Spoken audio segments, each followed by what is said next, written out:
भजन संहिता अध्याय 1। धार्मिक और दुष्ट मनुष्य। क्या ही धन्य है वह पुरुष जो दुष्टों की युक्ति पर नहीं चलता और ना पापियों के मार्ग में खड़ा होता और ना ठट्ठा करने वालों की मंडली में बैठता है, परंतु वह तो यहोवा की व्यवस्था से प्रसन्न रहता और उसकी व्यवस्था पर रात दिन ध्यान करता। वह उस वृक्ष के समान है जो बहती नालियों के किनारे लगाया गया है और अपने ऋतु में फलता है और जिसके पत्ते कभी मुरझाते नहीं। इसलिए जो कुछ वह पुरुष करे सफल होता है। दुष्ट लोग ऐसे नहीं होते, वे उस भूसी के समान होते हैं जो पवन से उड़ाई जाती है। इस कारण दुष्ट लोग अदालत में स्थिर न रह सकेंगे और न पापी धार्मिक के मंडली में ठहरेंगे, क्योंकि यहोवा धार्मियों का मार्ग जानता है, परंतु दुष्टों का मार्ग नष्ट हो जाता है।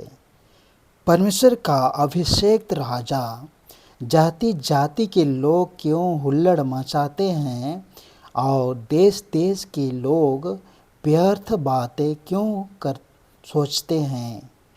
यहोवा और उसके अभिषेक्त के विरुद्ध पृथ्वी के राजा मिलकर और हाकिम आपस में सम्मति करके कहते हैं, आओ हम उसके बंधन तोड़ डालें और उनकी रस्सियों को अपने ऊपर से उतार फेंकें। वह जो स्वर्ग में विराजमान है हंसेगा, प्रभु उसको ठट्ठों में उड़ाएगा। तब वह उनसे क्रोध में बातें करेगा और क्रोध में कह कर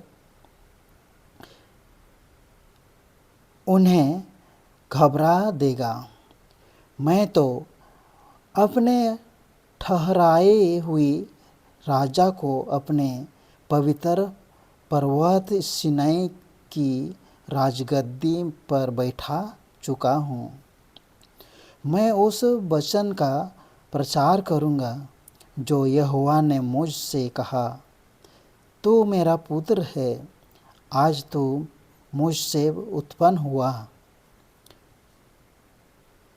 मुझसे मांग और मैं जाति जाति के लोग को तेरी संपत्ति होने के लिए और दूर दूर के देशों को तेरे निज भूमि बनाने के लिए दे दूँगा। तू उन्हें लोहे के डंडे से टुकड़े टुकड़े करेगा। तू कुम्हार के बर्तनों के समान उन्हें चकनाचूर कर डालेगा। इसलिए अब हे राजाओं, बुद्धिमान बनो, हे पृथ्वी के न्यायों, या उपदेश ग्रहण करो। डरते हुए यहोवा की उपासना करो और कांपते हुए मगन हो। पुत्र को चूमो, ऐसा ना हो कि वह क्रोध करे और तुम मार्ग ही में नष्ट हो जाओ, क्योंकि क्षण भर में उसका क्रोध भड़कने की है। धन्य है वे जिनका भरोसा उस पर है। आमीन।